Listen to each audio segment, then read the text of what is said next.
introduire. Voilà, tozongi lisusu na ligne. Potoko va continuer programme Nabiso.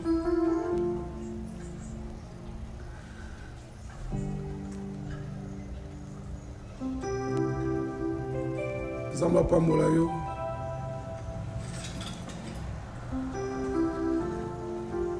Oh Jésus, le roi des rois, le Dieu glorieux. Frère Genzamba Pamolayo.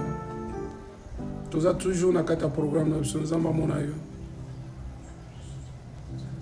Nous avons toujours la connecter. Tu peux savoir que du moins 3 minutes seulement.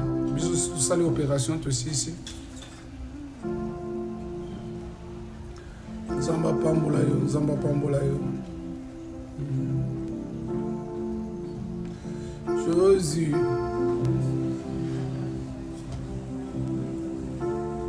Jésus. Dieu nous a le véritable Dieu. Dieu nous a. Oh. Malo Zamba Pamolayo. Oh Jésus. Jésus. Estamos à tua espera. Entra já na linha para procedermos à segunda parte da mensagem. Glória a Deus. Glória a Deus. Glória a Deus.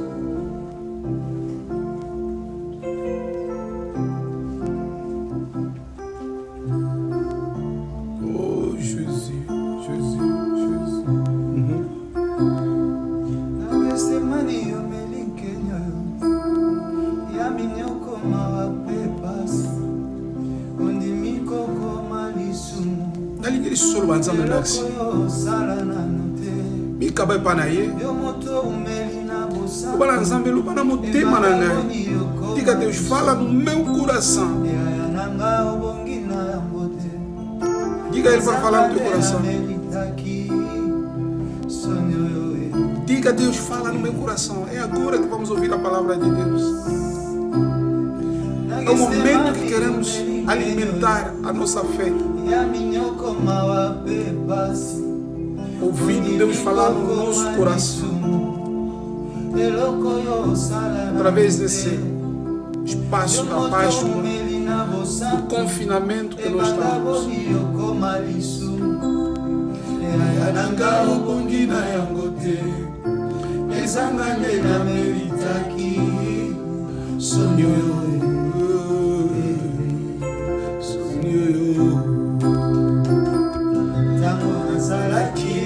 Masumu Masio Dimini Wae Ozipenza Esika Nangai Napena Komi Mo Santo Tikalilo na Ebisa Yoe Oh Jésus tu es tout pour moi Tamona Zalaki na Masumu Masio Dimini Wae Ozipenza Esika Nangai Napena komi mo santo Tikalelo na ebisa yoe Oh Jésus tu es tout pour moi Akanisi nzele kulusu Yango ponini batu ebele boye Basangelise moto moko Asali bango nini Tala mosusu akamati soi ya ebele na monoko na eo asopi yango se na yongi oyo ya mwana na mpate eaya nanga obongi na yango te ezanga nde na meritaki soni oyo Maragode, que Deus te abençoa. Entre em sintonia. Estamos no momento da palavra de Deus. E que Deus te abençoe. Basangeli moto semboko Asali bango nini Tala mosusu akamati soi ya ebele na monoko na ye asopi yango sene elongi oyo ya mwana na bate oyo amesana koseka oyo amesana kolimbisa nanga obongi na yango te ezanga nde na meritaki soni oyo Yesu bolingono elongoli yo na lola yango nde ekitisi yo na seo kaka bolingono ekoli yo boye otie mort au nom de l'amour olika zaka ya bokonzi olati elamba ya mosali bamoki mingi baluki babeti yo fimbo ekulusukilo na mokongo ondimi etumbu ya liwa yaya nanga obongi na yango te ezanga nde na meritaki sozi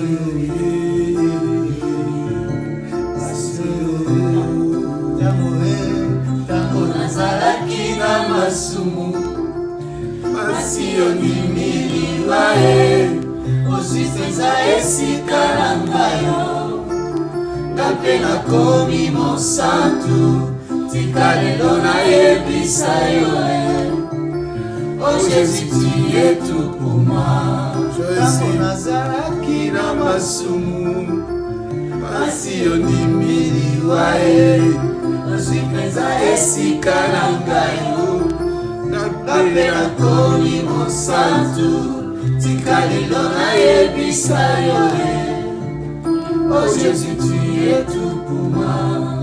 Bolingono elongoli yo na lola yango nde ekitisi yo na se Alléluia. bolingo enyokoli yo boye otie mort au nom de l'amour ololika zaka ya bokonzi olati elamba ya mosali yo mingi baluki babeti yo fimbo ekulusukilo na mokongo ondimi etumbu ya liwa yaya nanga obongi na yango te ezanga nde na meritaki pasi oyo Yesu nazalaki na masumu masi ondimiliwa ozwi mpenza esika na ngayo nga mpe nakomi mosantu tika lelo nayebisa yo Oh Jésus, tu es tout pour moi. Acclamez plus fort le Seigneur de gloire, le véritable Dieu.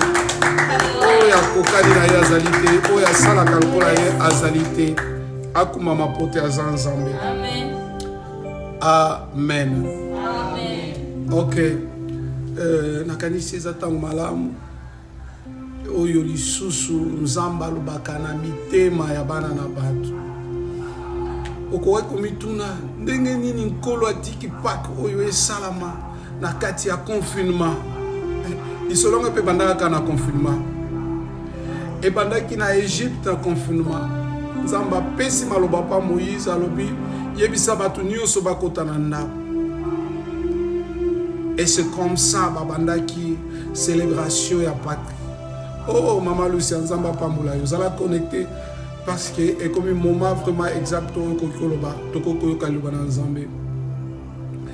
Histoire oya Pâques. Oyo lelo nazomona bato bazotinda ba message ya Pâques joyeux Pâques bani tout ça. Mais il y a un problème. Et ça fait ta bonne année. On a coupé ça quand on doit bonne année, non.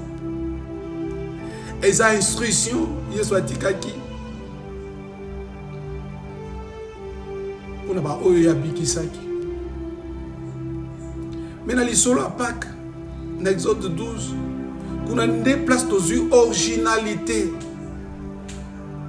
Il y a les solo à Pâques. Pâques nga koloba tout simplement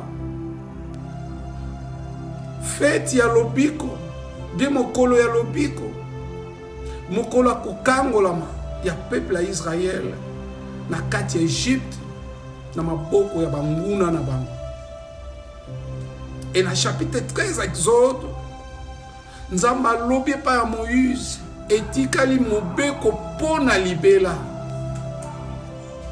boko salaka ngo bino bakoko na bino bakoko na bino.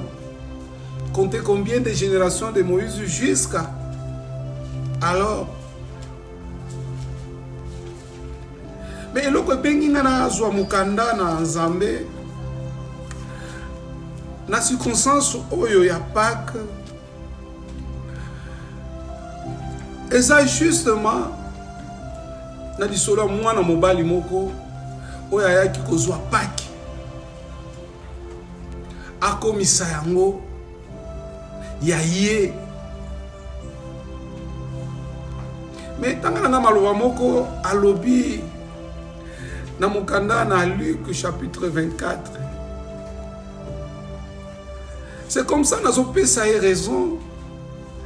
Tanga zoloba ke Pâques eza ya ye. Non, malobo émerveillenga. Et j'ai vite compris. Yakoloba Christ ende aza Pâques nanga. Ce qui passe à Pâques na yo comment na se wana Christ aza Pâques na yo.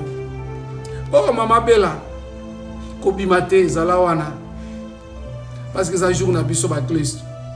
Pâques eza biso lelo ko sala bolute, lelo bolute. Sala lelo zala na maté. Oh Jésus, aux merveilles. Zwana nga na Bible dans le livre à Luc, bien évangile à Luc. Soit rapide. La minute n'a plus autant. Autant dans la verset mi balé ce qui me ça tout ça m'a permettre. N'attend toujours na portugais parce que na ça lusophone. Et na autres na lingala pour na facilité yo zananga mususu kuna yoka bien pour comprendre bien. Mais na ebi pour le bano portugais bien. Ne peut pas faciliter ba ba portugais bien te tika to kenene ngwana pour na okoka ko saisir. Luc 24 verset 25 dit que non à verset 27. Bible n'angelo biboye. Un temps où Jésus lhe disse: como vocês demoram a entender e a crer em tudo que os profetas disseram. Na verset 26 a Bible, pois era preciso que o Messias sofresse e assim recebesse de Deus toda a glória. Verset 27.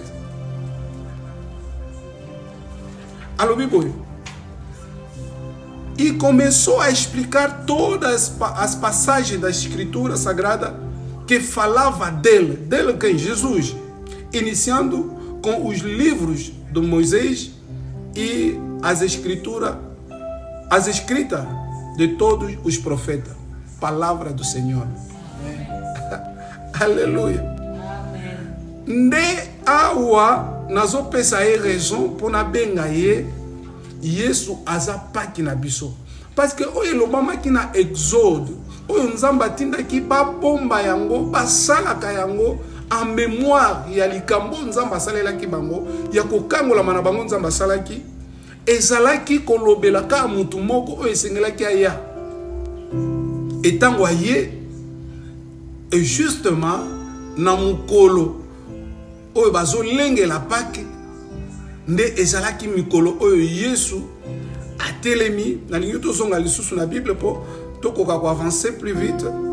Ngana ko banda expliquer o ka ndengo wana tozokende, mais yo peut-être ko sunga yote parce que cause en a difficulté ya ko se repérer na ba écriture.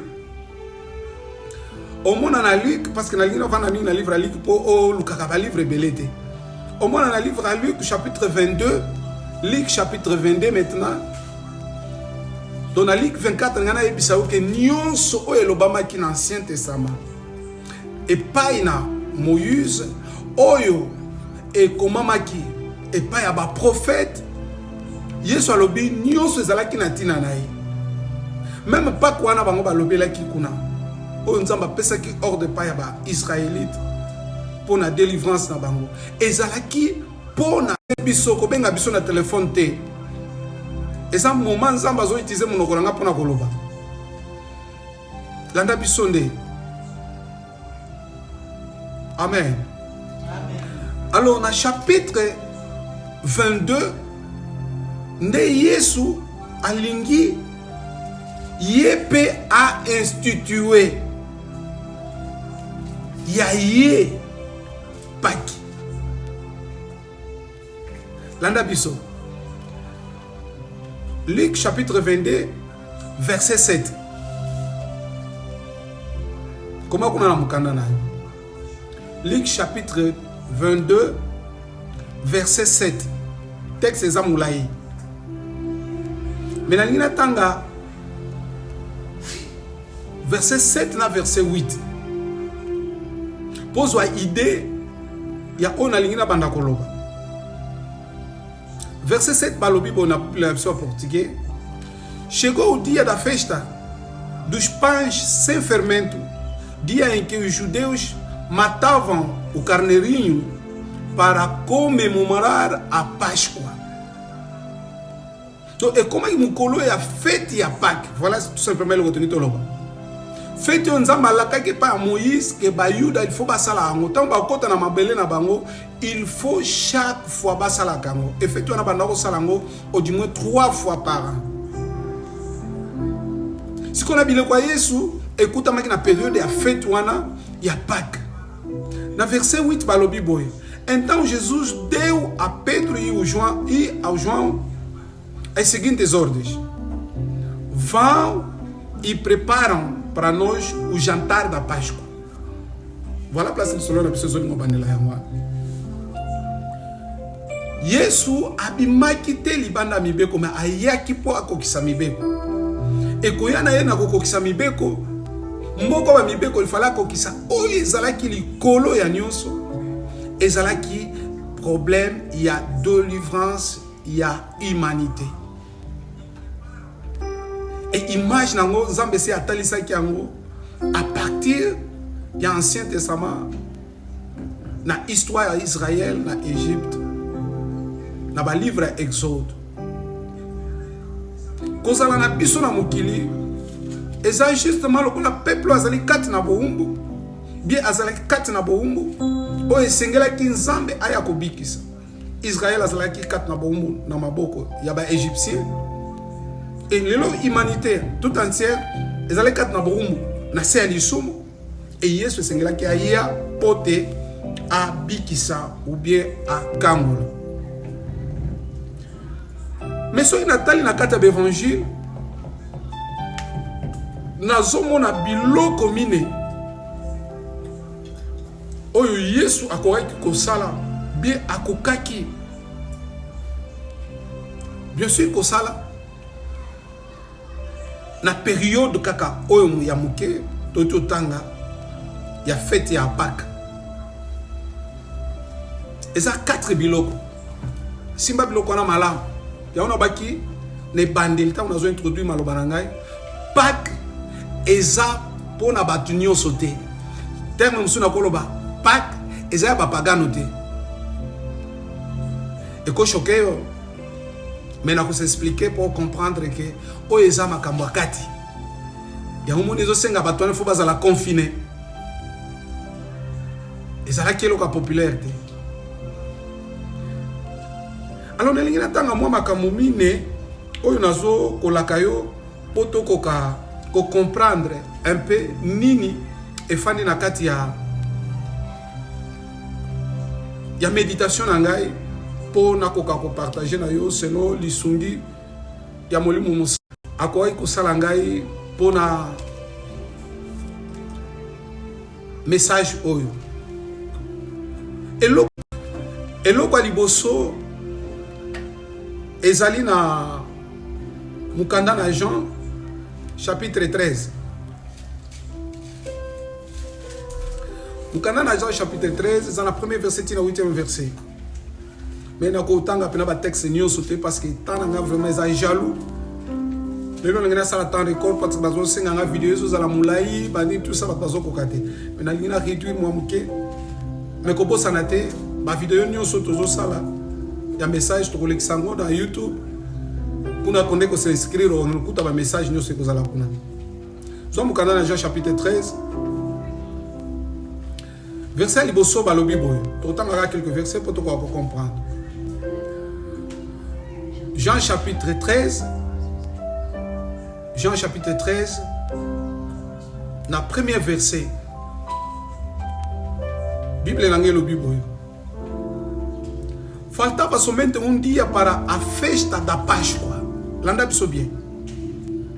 Ezanga ika mukolo moko pote feta Páscoa kokisango. Jesus sabia que tinha chegado a hora de deixar este mundo e ir para o Pai. Ele sempre havia amado os seus que estavam neste mundo e os amava até o fim. Awa na verset oyo ya liboso na tangi na lingina souligner kaka parti ya liboso babi ezanga ka mukolo moko po fete ya Pâques ekoka. E Yesu ayebaki yango ndenga lingaki pa yekoli na ye ndenga zo linga yo na ndenga linganga akokaki kolekisa likambo oyo boye te. E po talekisa likambo oyo boye te Yesu esengelaki afete na bango ou bien alia na bango elambo. Chapitre 13 verset 1er. Donc ça de 1er à tina 8. Mais dans tant ka verset ya liboso mais partie A. Pour mon akombo pa kezana 4. Parce que loko na tanga esalami na kati ya Pâques na période wana kati espace wana. Biloko mine oyo ngai na koki ko observer yango na lingi to partager na yo pote okoka kozwa eloko moko na part na yo na kati ya biloko oyo. Parce que je crois que Nzambe a lobela yo sincèrement na circonstance moke otozo kabona. Na verset 3 non na verset 4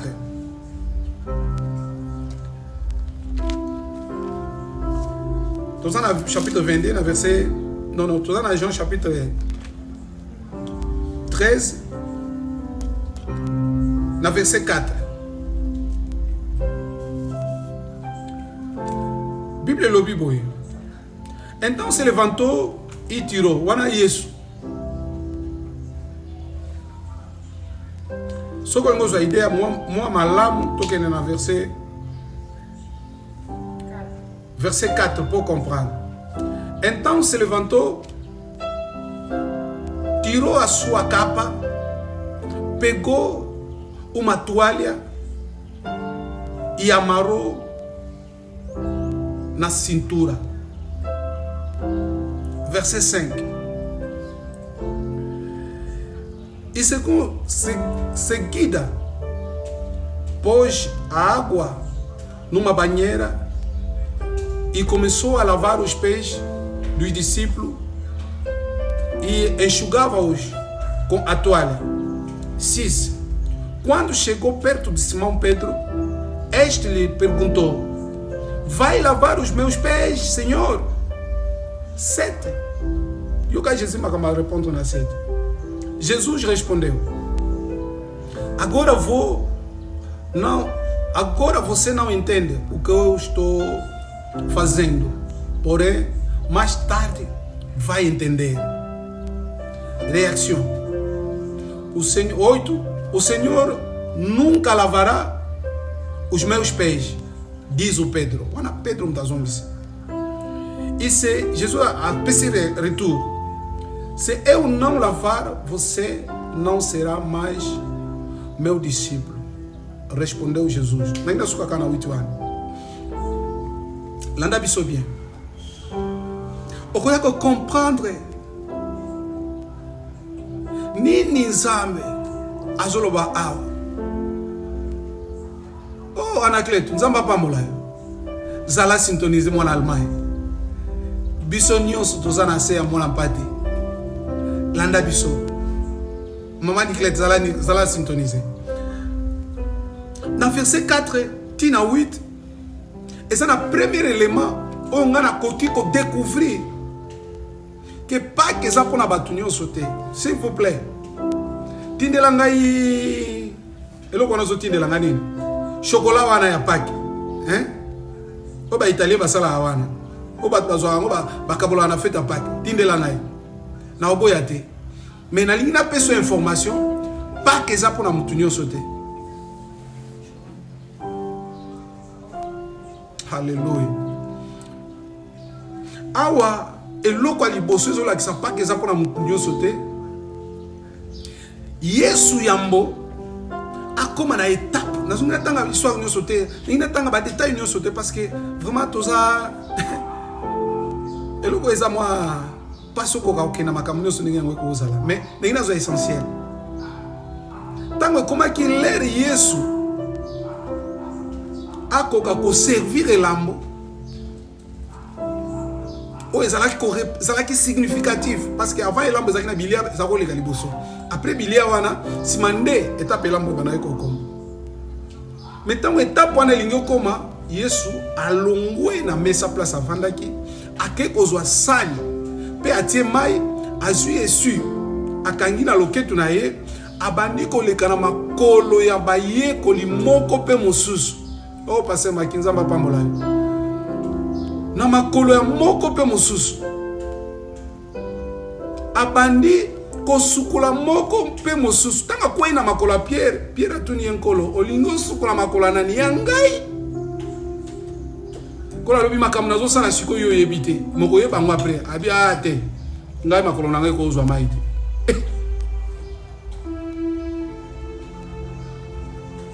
Élément ya liboso au premier élément Jesus lava os pés dos seus discípulos.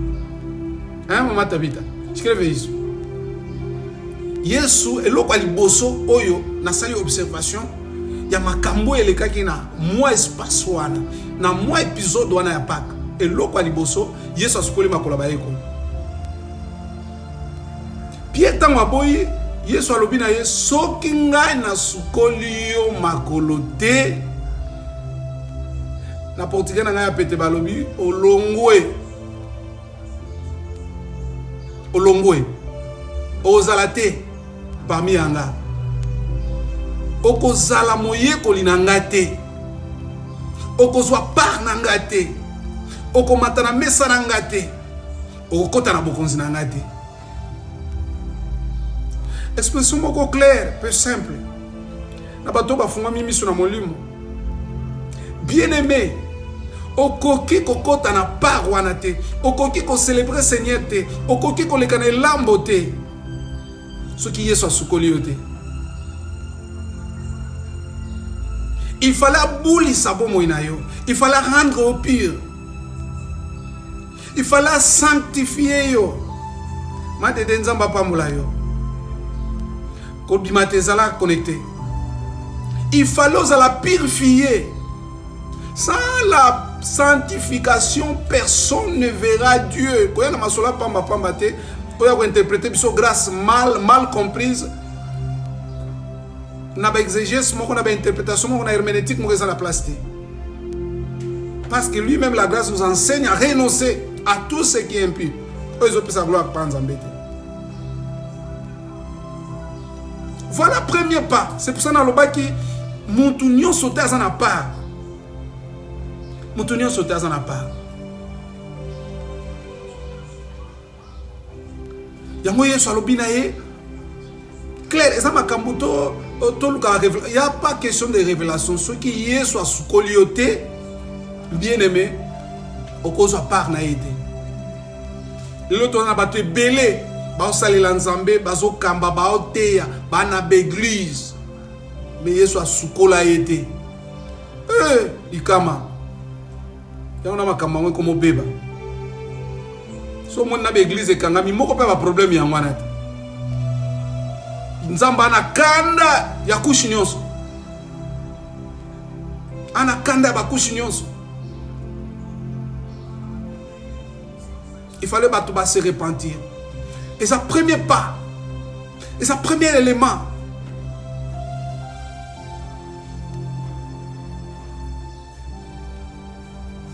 Yesu alobine soki na sukoli yo te mwana yebaka wana par na ngati. La Bible lobi à quoi sœur nazo mokili mobimba bon asanga bokonzi ya nzambe. Pierre alobi pardon tala kusukulaka makolo te na maboko sukulanga ka nyonso. Donc à comprendre valeur ya makambo yesu alobaki na à comprendre quel avantage quel bénéfice ezali ya kozala na yesu ntango nyonso. Kasi mtazangi na groupe abato na balobaki ntango yesu abaki na bino bozozela nini fallait bokende te ye mtu alobaki tokokende lisusu wapi soki yo mutu ozala maloba bomoi sikoyo ayoka lisusu awa oyo kozwa parte abitala sukula na mutu na makolo nyonso sukula yesu abino te ezala kalme ezala kalme nazoloba makambo oyo mpo parmi bino eza na bato mosusu baasali te mais bino bato oza makolo ezwi poussière sukolaka makolo mpo boza de abule bien aimé nalingi ozala parmi baoyo baza bule baoyo baza bainvité oyo baza préparé mpo bamata na mesa wana baoyo baza préparé pour célébrer le Seigneur. Et ça, tout le monde a l'élo. L'élo, ça me colle pas qui va te balader qui toque, va te balader. On distingue pas tout. Pour moi, tout ça, c'est une Bible qui toque, une Bible d'études. Autant les gens là, ça bien battu, une autre linga et lamba. On comprendre que ce cas-là, vous soukoula bien, ça vous soukoulate. Le collège Amambakati, à quoi m'a tapé dans messa et l'ambalé. Mais pour la lobaki, ba mususu ba beli, ba mususu ba kufi, ba mususu ba lembi. Pour ba lia yango ba sosola te. Que ba na bosoto. C'est purifié.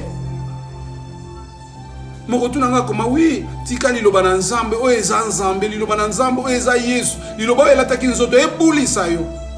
Ko pona liloba na Bible te. O ngana zakami ba kota ba kizoto nga, ba kota ba prophète te. Bible en tout entière est un baromètre à vie. Et ça la moi na pate ya mobimba parce que kuna na exode ba epsai bango kuna bokolia e bokotike logote. Et c'est ce que nous devons faire. On a les premier point. Na loba moi mingi surtout que on na loba mingi. To sauter na logo msusu. Et là, comme il balait na yako sala observation, qu'elle est rapide. Na Luc 22, zonga na Luc 22, pour tout le monde est là comme il balait.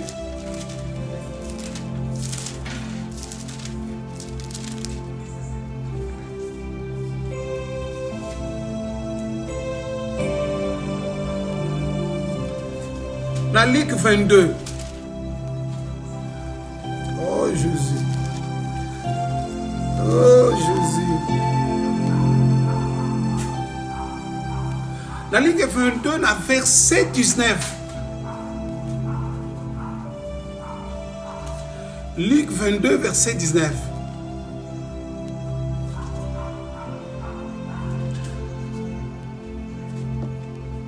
Wana tangu Yesu asilisi kosukula bango makolo.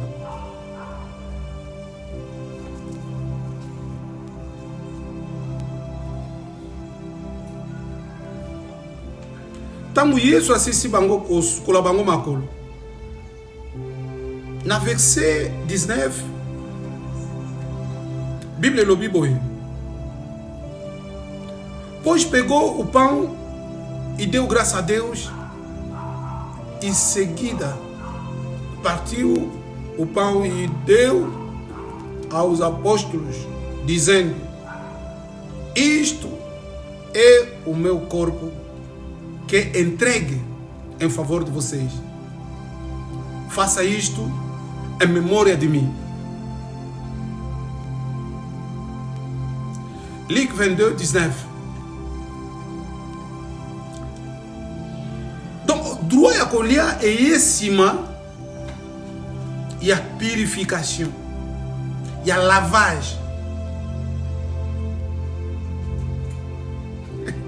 Na zo bambala mususu tango nzamba ngoto yebi nante na ba camarade na biso toke na église catholique kuna na epte so ile ka ndenge nini menga na mona sauf na liate pour na so na ko kenene loko na ebisance te jamais et ça ma zo kabula ka ndenge mwana bon ikula pe pe aka lipa mais 20 au melate ce qu'on a habité sur les arrêts là monsieur les aranine po lambo eza nde biloko oyo Yesu alakisi awa tokokoma kuna awa Bible elobi boye na verset 19 sima kotonda Nzambe atomboli lipa atondi Nzambe et après kotonda Nzambe azwi lipa wana abuki yango apesi bango bakabo alobi oyo nde nzoto na ngai oyo epesami mpona bino oyo nde nzoto na ngai epesami mpona bino. Donc yesu aza clair na maloba na ye mpe azotalisa lipa wana ezorepresente tout simplement nzoto na ye oyo ye apesaki. Yesu opesi mpo moyeno mpa Yesu te. Yesu akomi nano nkolo mpe mobikisi ya vi na yo te. Wana droit te, wana droit te, wana part te. Kaka ba oyo bazondima Yesu akufelaki bango na ekulusu ye nde nzoto oyo ekabamaki. Oh mana te fe Nzambe apambola oza na lini kolonga te. Ye nde lipa oyo Yesu azopesa avant sene banda. Donc Yesu abandaki ko décortiquer ne ton message na loba wana. Seno il fallait salama ekulusu avant. Yango lobaki na bango na rotika pa ke eleka te avant na ke no souffrir, avant makambo ekoma, avant na ke no kokufa. Il faut que comment épisode eko salama. Nzoto na ngai ko buka na pona bino. Nzoto na ngai na ko pesa ngo pona bino. Mama Yvette Nzambe pambola yoza na ligne. Ata boza na France kuna na confinement ko banga te. Eza na wele muga ya paki ndenge sana manga na Egypte. Bazaki na ndako po bali alipa. Zala wana. Nzambe pambola. Soki nanu Yesu akomi nkolo pe mobikisa bo moina yo te. C'est que nanu apesami te pona yo.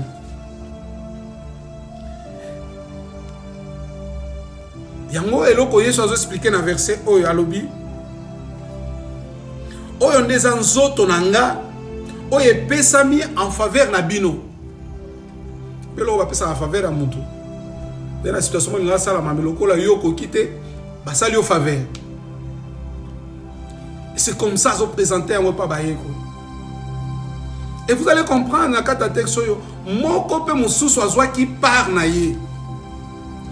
Donc il faut comprendre salut est individuel. Combattre parce que nous avons un pasteur, parce que maman nanga sala kaboye, parce que famille na biso to ça va chrétien, non ça c'est pas ça. Problème est yo. Relation personnelle na Yesu. Relation personnelle na Nzambe. Ça fonctionne comme ça. C'est comme ça tant abuki lipa apesi moko pe mususu azu par na ye. Donc il a interprété tout simplement Jean 3:16. Nzambe alingaki mokili apesi mwana na ye oyo nani akondima abunga te azo bomo ya seko. Et Yesu alobi ngai na ekopesa bomo ina ngai. Lokola mbeko endima mina miso ya Nzambe. Yesu nde lipa wana. Oh il fallait to kanisa kalobi bosala ngo pobo kanisa ka musala na sala kina Golgotha. Pobo kanisa ka sikanga na zwaki ya yo na Golgotha. Ya Golgotha ezalaki ya Yesu te. Tanga Romain. À toi c'est pas websayo. Le salaire de péché c'est la mort. Yesu azalaki lisumute Golgotha ezalaki ya ete Golgotha ezalaki ya yo na ngai. Mais alobi nzoto epesamaki na faveur na yo.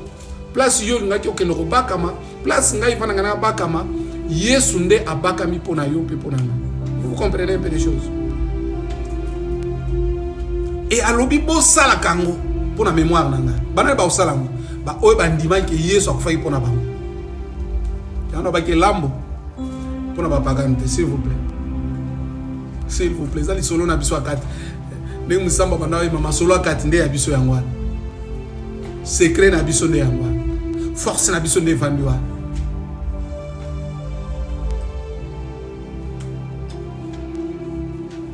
Nalingi comprendre loko.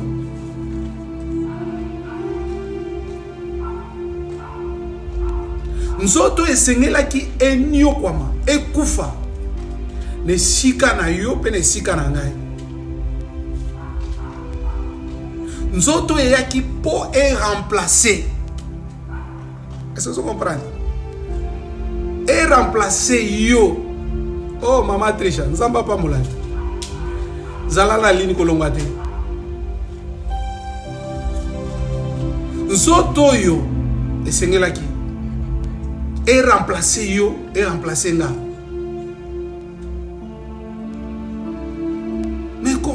Mais comment? Oui, c'est là que expliquer. Pour que Isaïe, pour comprendre le comment là.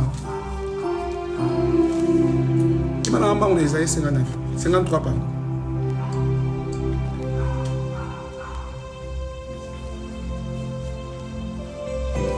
Isaïe 53.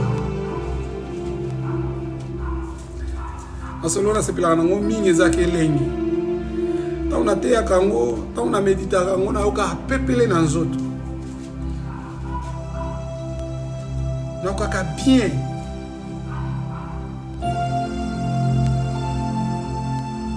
Isaïe 53. Oh Jésus.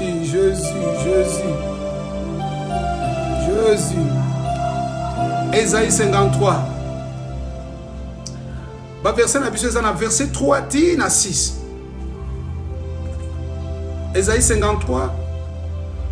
Verset 3 à 6. Pour comprendre que Jésus lipa oya présenta ki a le besoin nzoto na ye ezalaki pona faveur na biso. Donc ce qu'on célébrer Pâques, toi na ba bénéfice ya ko célébrer Pâques, toi na ba tina ya ko célébrer Pâques, toi na ba raison ya ko célébrer Pâques, parce que Yesu n'est pas que na biso. Yende mwana pate na biso, yende protection na biso, asa nyonso. Landa bien Isaïe 53 verset 3 na tina verset 6. Bible lobi boy. Ele foi rejeitado e desprezado por todo. Ele suportou dores e sofrimento sem fim. Landa bien mto banga corona. Landa bien. Kana loko teza likolo ya Yesu. Makambo yo lingo banga Yesu asalaka. Yo bakaona yamba Yesu luka mukonsipa mobiki makambo sila wana. Esila wana te ezana makambo, ezana ba valise landi na sima. Ya bozui. O ezana kati ya muto ya ndimi Yesu azana nkolo pe mobiki sinaye. Ena bolamu ezolanda. Ndenge tambulaka ndenge lilino elandaka. Ndenge makambo wana elandaka. Muto ya ndimi Yesu luka mukonsipa mobiki. C'est pour cela que ceux qui les autres célébrer Pâques, tu célébrer Yesu le quoi Pâques na biso, tu as raison ya ko célébrer. Là n'a bien. Avant na ça va commenter rebelle. Ele foi rejeitado e desprezado por todos. Ele suportou dores e sofrimento sem fim. Era como alguém que não queremos ver. Nós nem mesmo olhávamos para ele e o desprezávamos. Ababazolo bela Yesu oyo si mabazuye na Getsemane babimisiye babandi ko tambusa ye babandi ko beta ye babandi ko sala ye bisala sala.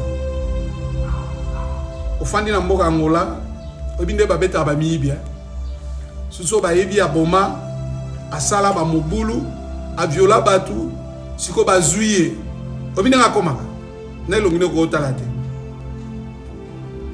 Mais Yesu soka komaki na niveau au chapitre 3 ezoloba batu bazolinga même kotala ete ezalaki te parce que azalaki vilain, parce que aki elongi mabe, non, ezalaki parce que makambo yo esengelaki koyela yo etumbo ekoki koyela likolo na yo pasu esengelaki koyela likolo na yo mpona masumu na yo ye andimaki a remplacer azo esika na yo. Na verset 4 balobi boy. No entanto, era o nosso sofrimento que ele estava carregando. Daí a makambo não tolo bano siko. Donc Bíblia yemo azoko expliquer makambunga nazo ngana expliquer. Por entanto, era o nosso sofrimento que ele estava carregando. Era a nossa dor que ele estava suportando. E nós pensávamos que era por causa das suas próprias culpas que Deus o estava castigando, que Deus o estava maltratando e ferindo. Nós vamos que vai isso beta maqui, a kufa aqui, por uma bena aí. Non, non, non, bien-aimé. Mas se vanzamba pambola yo zala na lei. Ezala que por uma sumo a isso te. Ezala que por uma sumo a isso te. Isaías a clair. Mikumba na biso. Yabapasi nde yango ya memaki. Ba douleur ekokaki kokuya likolo na biso yango ye amemaki. Ezalaki propre.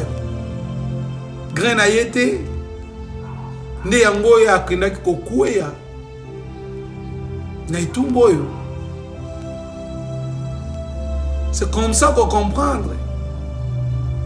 Tango azopesa lipa lobi oyo nsoto na ngai epesami pour na faveur na bino. Alléluia. Na verset 5 baba kisibiso koloba bo. Porém ele estava sofrendo por causa dos nossos pecados. Est-ce que vous l'avez bien? Apesi nzoto na ye pona masumu na biso. Estava sendo castigado por causa das nossas malidades. Nós somos curados pelo castigo que ele sofreu e somos sarados pelos ferimentos que ele recebeu. Oh, corona, o mundo é cheio que não vai precisar. Bíblia lobi anyokwami na verset 5. Pona masumu na biso. Ceux qui babeta qui yesu, ceux qui baboa kela qui yesoi, ceux qui babeta qui efimbo, ceux qui amema qui charge a ekulusu, ceux qui babeta qui basete balati kotina nzube batie popanuka na mupanzi. Ezala ki pona yo pe pona nga. Bien-aimé. Yo zolanda ngai. Yo zolanda ngai sima. Eza opportunité. On peut savoir mon avis pas na Yesu. Tala muto asala ki misala. Ezo memelo kimia. Comme on est Yesu. Alléluia. Yendo le véritable. Et l'autre saline sengo awa namoni na solution ya maladie ekotisi batu na ndako. Deuxième partie à verset 5. Nós somos curados pelo castigo que ele sofreu e somos sarados pelos ferimentos que ele recebeu. Malade zoa como no sokoki kozwa. Mais Bible lobi na mapipi na Yesu na bapota na Yesu biso to bikisami na maladie. Donc nyonso ekoza maladie. Quel que soit kombo nango. Ena maladie mon côté o etikalaki o Yesu apesaki solution te na bapota na ye. Seul Jésus est capable de guérir. Mais bande ko na biso mususu na yoki bazo sala bino nkokuna na bangamo musubo zali. So bandika ko kosola mo muke moi pilipili bando sala na zolo ba memio na hôpital tango kongo na ba mindele oreba kipeo ba kipeo te ba sali bisala sala. Bien aimé na ngina yebisa yo pona information. Ko banga tende kwa kene na hôpital. Nzambe na biso nde muto akangola. Bible lobi cheval a préparé la guerre victoire ezana maboko na Nzambe. Minganga bapesa kakisi mais lobiko eza na maboko ya Nzambe. Bien aimé, même na ndako pa ozali, au sentir que ça ne va pas, zwata kopa mai. Loba nkolo na zondima na bapota nonga na biki, zwa mai wana mela na place akisi. Nzamba osala kati na yo. Ope ko tato la Nzamba za malamu ponanga. Apona ka bilongi te, apona ka mabota te. Aza Nzambe pona batu nyonso. O bazondima ki aza na makoki ya kosala o batu bakoki kosala te. Alléluia. Alléluia. Bible lobi tobiki sami.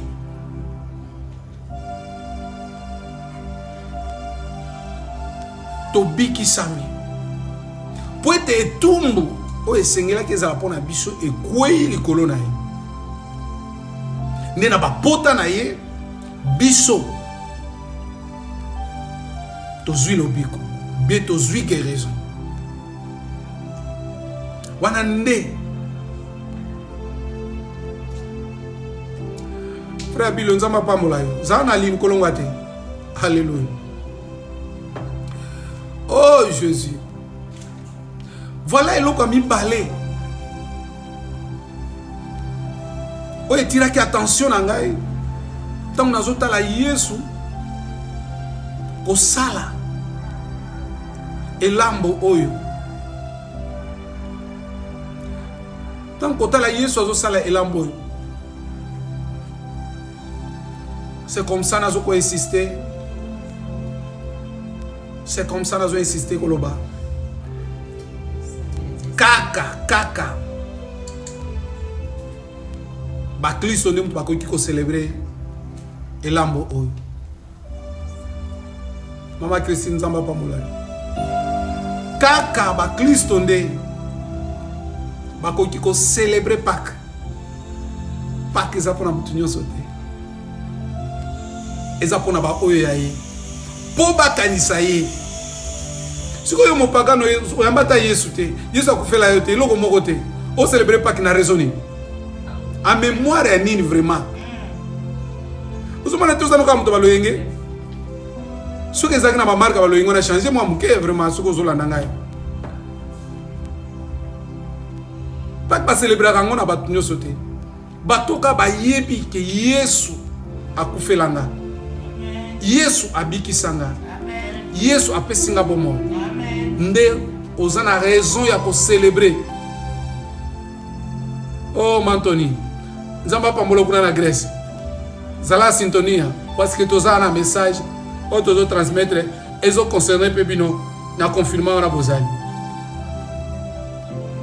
Et na verset 6 azo 6 akoloba parce que verset 6 de beleme langana sukana 6 pona ko commenter un peu tango Yesu alobi lipa oyo eza nzoto na ngai oyo pesami na faveur na bino alobi boye. Verset 6 é alobi boye. Todos nós éramos como ovelhas que se haviam perdido. Cada de nós seguia o seu próprio caminho. Mas o Senhor castigou o seu servo, fez com que ele sofresse o castigo que nós merecíamos. Aleluia. Nzamba bomoi. Nani azosala makambo wana? Kaka muto Jean azo expliquer biso na Jean 3,16. Alors puis Dieu a tant aimé le monde, a donné son fils. Nzamba sali biso don. Andimi mwana na ye azwa etumbu wana. Ori yo na ngai tozwa etumbu wana. Lelo na betaka tolo na lobi na zamwa na Nzambe. Batu balobi yo poza lofundu ngabi te, eza lofundu te, eza ngolu na zwi na miso ya Nzambe. Eloko na kokaki te Nzambe asaleli ngai. Nakombisi te pona nini. Omesoko na ozala ingra. Eza plus que lisumu. C'est que na candidat li felo. Il faut na la reconnaissance na bolamu Nzambe. Na verset 6 balobi yango ya Isaïe 53. Mais Nzambe nde asepeli mwana na ye amema etumbu oyo anyokwama na oyo biso tosengelaki tozwa comme etumbu tikalaki mambamo eloko misato nakoki ko observer Yesu asalaki na kati ya espace atango ya Pâques azwaki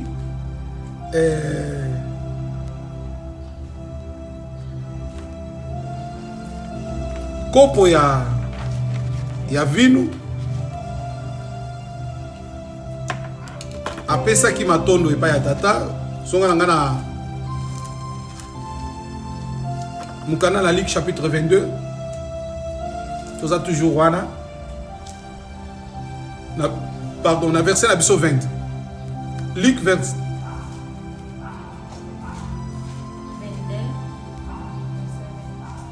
Alléluia nana clé ça va pas mbolo oh mama jou qui déjà taper so amante en sintonie tozu mukana na Luc chapitre 22 verset 20 nde place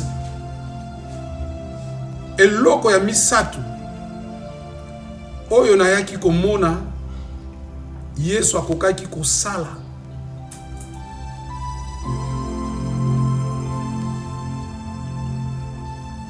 Bible nanga komi boye lo Bible na verset 22 pardon na chapitre 22 na verset 20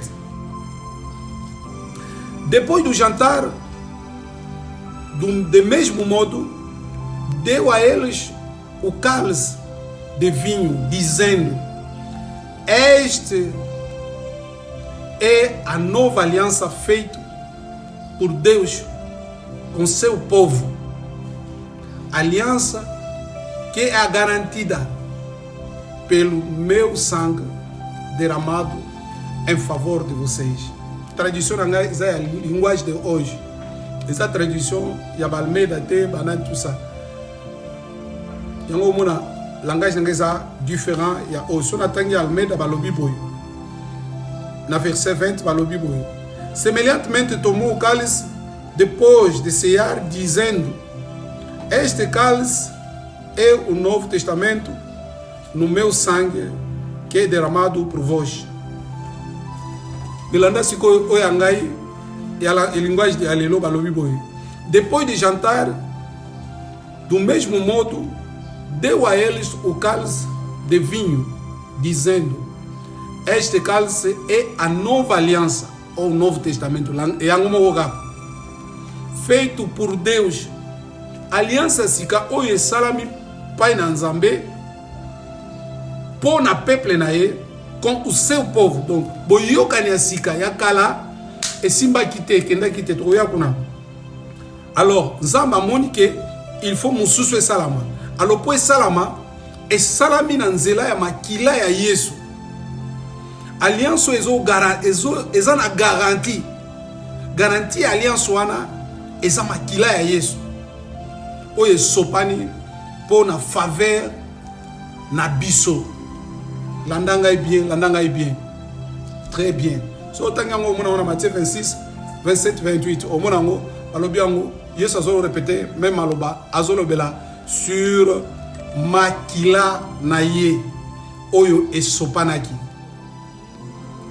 emukolo wana na elambo wana eloko na moni ya liboso sukoli bango makolo ya mibale azwi lipa apesi bango ya misatu azwi kopo ya vino bien azwi vino apesi bango tango apesi bango lipa alobi na bango oyo eza nzoto na ngai epesami mpo na faveur na bino tomoni faveur place nini euti tant total Esaïe 53 na verset 3 tina 6 sikawa tomoni eloko ya misatu oyo azopresente biso apesi bango vino alobi oyo ezali coupe ya alliance ya sika ou bien ya testament ya sika nabi ke bino botangi ebele kuna tamba alobela likamba testament bo testament so ezala nini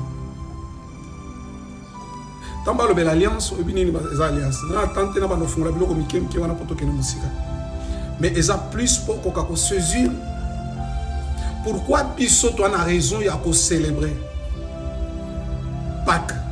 Pourquoi Yesu aza Pâques na biso? Parce que Yesu akotisi biso na alliance ya sika. Et garantie alliance wana eza makila na ye. Oh Jésus. Makila wana fongoli biso nzela ya sika. Poto kota na présence en Nzambe. Poto koma ba adorateur. Poto koma ba serviteur pe ba servante. Poto koma ba bénéficiaire. Ya lipamboli oyo Nzambe alaka pa na Abraham na nzela na Yesu. To benga mi pe ba fils d'Abraham. To komi pe ba héritier. Ya promesse. Voilà un peu. Nini eza na kati ya makambo oyo. Et alliance oyo. Yesu ayi kosala biso na nzela makila na ye. Eza supérieur ya alliance oyo ya kala. Ya oyebi alliance ya kala. Yana masolo ebele. Ebele. Ya pasi. Mais Yesu aye aiko kotisa alliance ya sika. Et gage ya alliance wana eza makila oyo ya sopaki pona biso. Et kotisi biso na relation na tata. Et sangisi biso. Et komisi biso bana na Nzambe. Ya so pekisinga na célébrer Yesu. So pekisinga e na célébrer Pâques. Soko pekisi ngai na leka na mese lambo wande okinanga liboso pe ko simba to ko convaincre ngate parce que naibi valeur et naibi pourquoi ezandengo wana. Alléluia. Alliance oyo Yesu ayi ko kotisa biso na boka na papa eza supérieur ya alliance kala ya kala na alliance kala na pesoka lo mo pour comprendre. Souverain sacrificateur de l'alliance akala azalaki irremplaçable. Mais souverain sacrificateur de l'alliance na biso aza éternel. Son nom est Jésus. Yende mususu te. To na remplacer te ba vota yete aoleka te na élection eboya to azala déjà pe atikali. Ta l'alliance na biso. Bible zo banakata alliance ya sika tozali ezo garantir vie na biso na se ya mabele nde tozali awa na alliance to koti to na garantie ya koyoka mipepezo leka makambo ezo sala mabani tout ça mais toza na garantie. Bible lobi akengela ka Israël alala ka te pe animbaka te yenda zo kengela biso à cause ya alliance oyo Yesu akotisi biso na nzela makila na ye.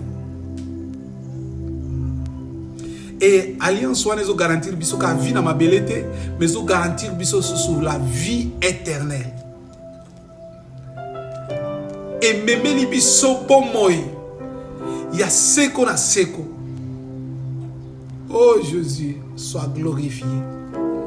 Alliance wana eza na nguya ya ko protéger biso.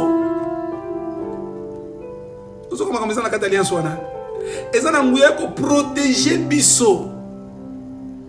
Oh Jésus, sois loué. Même on lali. Et le bazo ba o mi pepezo le kabo, mi pepezo le kana gauche, mi pepezo le kana droite. David a lobia, ya waza mo bateli na ngai. Na kuzange lokote. Même bambanzo ele kaka na butu, o miso na ngai ko mona te, ya wa ko bomba ngai. Même ba maladie oyo invisible, mais o boma bato en cascade. Yawa ko bomba ngai. Et alliance Yesu akotisi biso na makila na ye. Eza na pouvoir ya ko protéger biso. C'est pour cela moi na Nzambe place ozali. Soit plus temps ya ko célébrer, ya ko élever, ya ko glorifier, paix, ya ko adorer. Si réellement oyebi alliance nini yo Yesu akotisi yo et pas dans Nzambe. C'est pour te dire aux a protégés.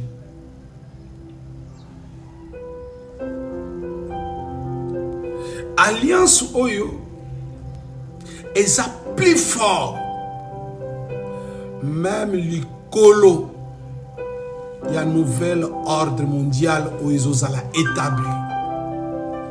C'est pour cela que Nzambe azosala bango pe bisala sala.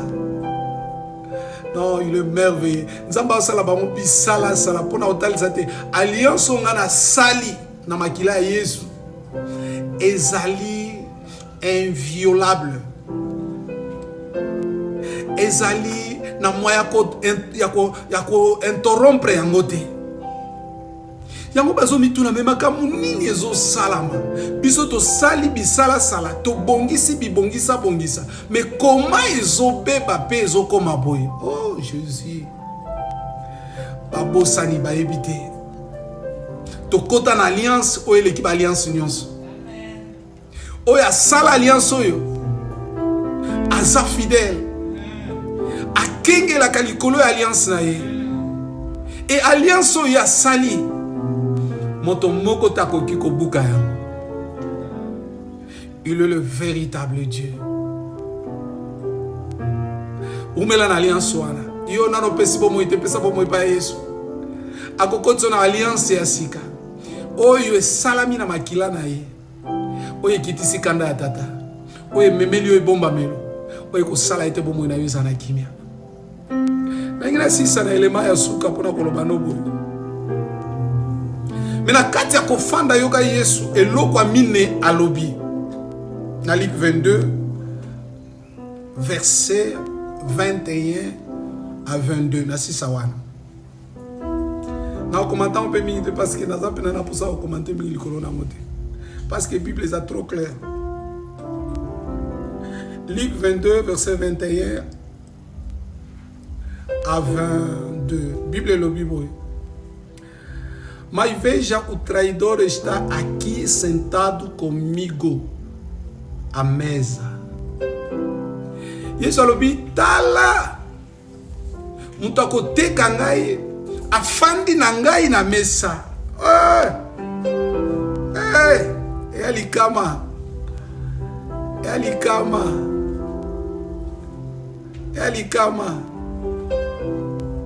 na mesa wana. So yebi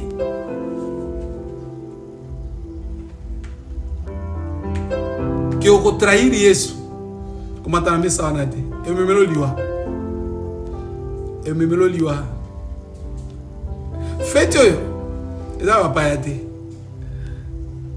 soko yebi o trair Seigneur kokota na fete oyo te s'il vous plaît nga nazobondela yo miso babina na omona nga na oyeba. Biso nesto memba Bible, biso nesto fana na biso nesto yemba, biso nesto sala, biso nesto kenebo, biso nesto bondela. Keba. Yesu ayebi. Pe ayeba ki yango lobi na verset 21. Tala.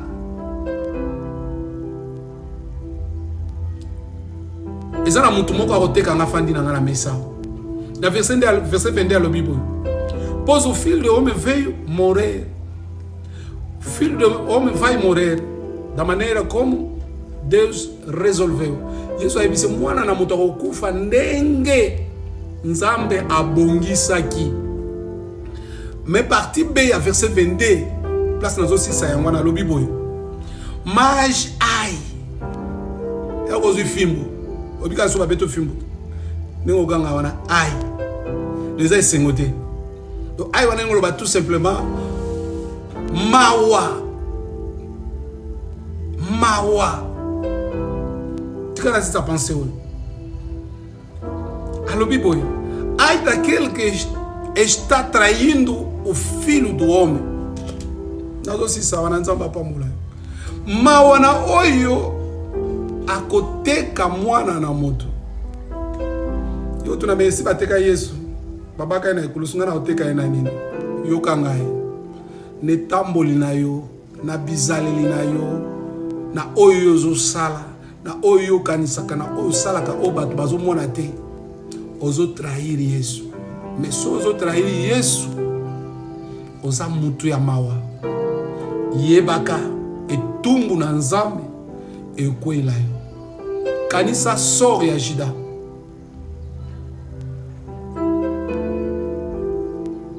kanisa sor ya Jida. Nzamba pambola. Kitisika mutu muke place ozali. Kuna pa ozali kuna kitisaka mutu muke. Kanisa muke. Eza poto célébrer. Et je crois que Nzamba asili koloba na okala mingi te. Pe abanda koloba penza na motema na yo. Na ebite soki message o Nzamba alobeli yo. Bien plus eza ba commentaire na ngai. Et soki Nzamba alobeli yo. Si ma programme okei na fenêtre na ngai na message otindeli ngai ba commentaire ba difficulté oyo ko kutana nango. Soki pe si j'ai à prière otindi na obondela. Pona yeba ke yo za connecté yo pokola na ngai tango mususu même kozala en direct après so landing biso kozanga commenter te kozanga otala biso ba préoccupation te tolingi kilto ezala kilte penza oyo wapi Nzamba ko répondre pour na biso mais na moment lisusu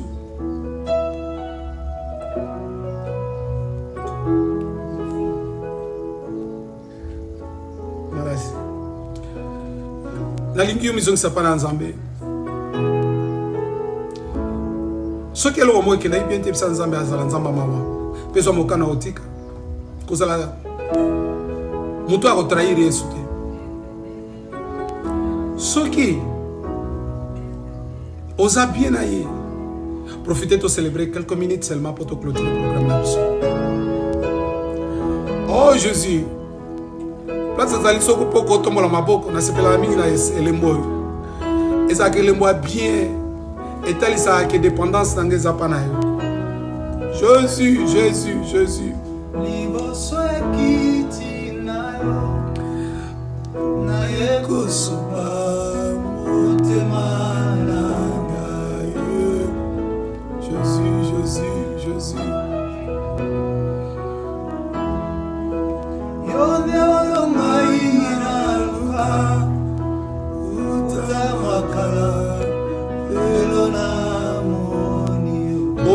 Bondela lisusu sopa motema no liboso na ye obola mosale lingai etindi ngai na ebazembo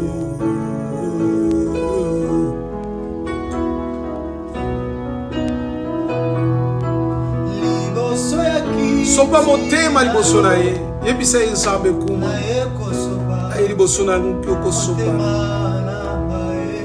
oh Jésus, Jésus, le roi de roi, le Dieu glorieux.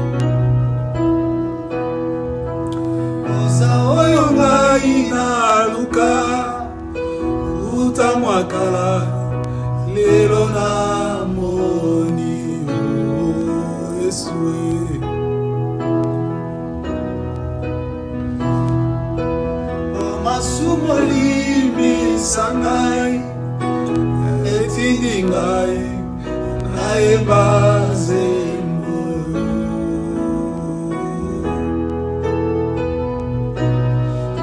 Jésus, Jésus.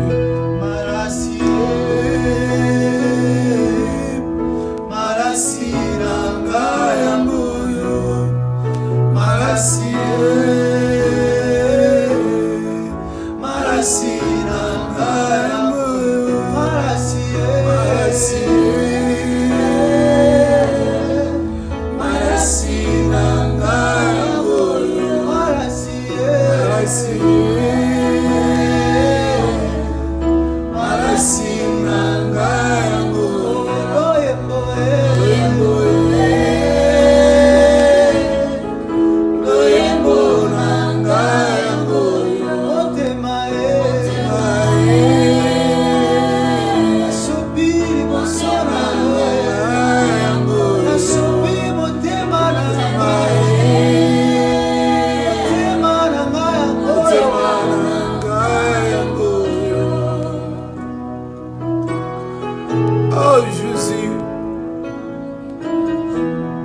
liboso na yo lisusu liboso ya kiti oh Jésus nde tokosopa motema na ngai Yesu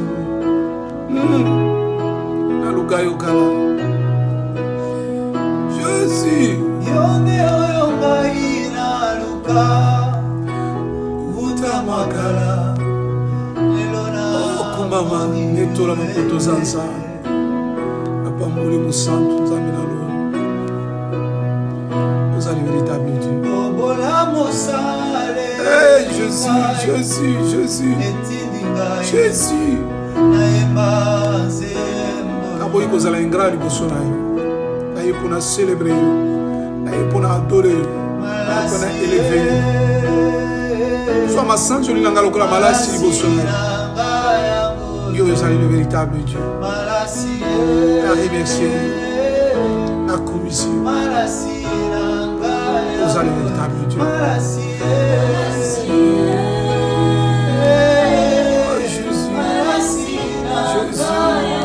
Nous te bénissons, nous te glorifions, nous t'exaltons. Dans le nom de Jésus.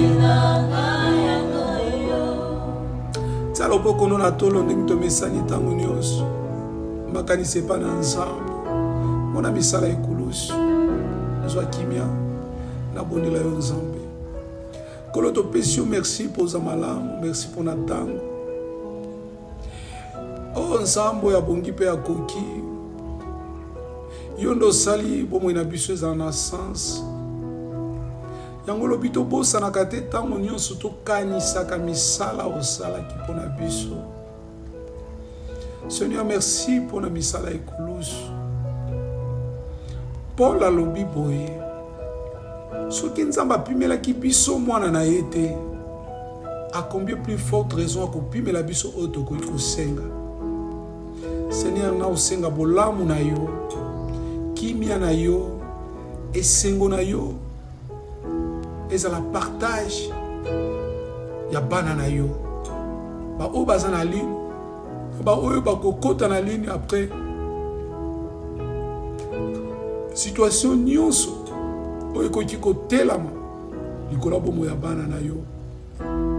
Yahweh eza na eloko te yo lembani. Sala pona lokumu ya kombo na yo. Nazozongisa semaine oyo na kati ya confinement oyo tozali semaine oyo tozobanda tika maloba oyo elobami pa David bonheur joie pepe et accompagner semaine oyo nyonso na bandako ya bana na yo na bombo ya bana na yo bisika nyonso semaine oyo Seigneur na confier yango na loboko na yo pona yebi oyo simbi esimbami oyo simbi ebombami oyo simbi epambwami lipa mai mafuta ezanga te na periode nyonso pe semaine oyo na ndako bana na yo zala partage na biso po Bible lobi esengo na libota oyo za nzambe po bakozanga eloko te esalama na lisungi ya molimo mosantu na kombo na Yesu Kristo oyo azali nkolo pe mobikisi banso tolobi amen. Toi, acclamer le Seigneur de gloire, parce qu'il est le véritable Dieu tout-puissant. Donc, écoute, on a bino, la session Ekoya, et souvent, tu as fait un message dimanche, pour message n'a pas besoin d'attendre. La semaine, nous sommes comment, tu as commenté sur les sujets de prière, tu as abonné là. Nous avons la ligne, l'air, nous sommes dans un confinement. Donc, réseau n'est ouverte, boîte n'est ouverte. Comment nous sommes sepelés au coma, qui quand nous sommes apambola. Bye.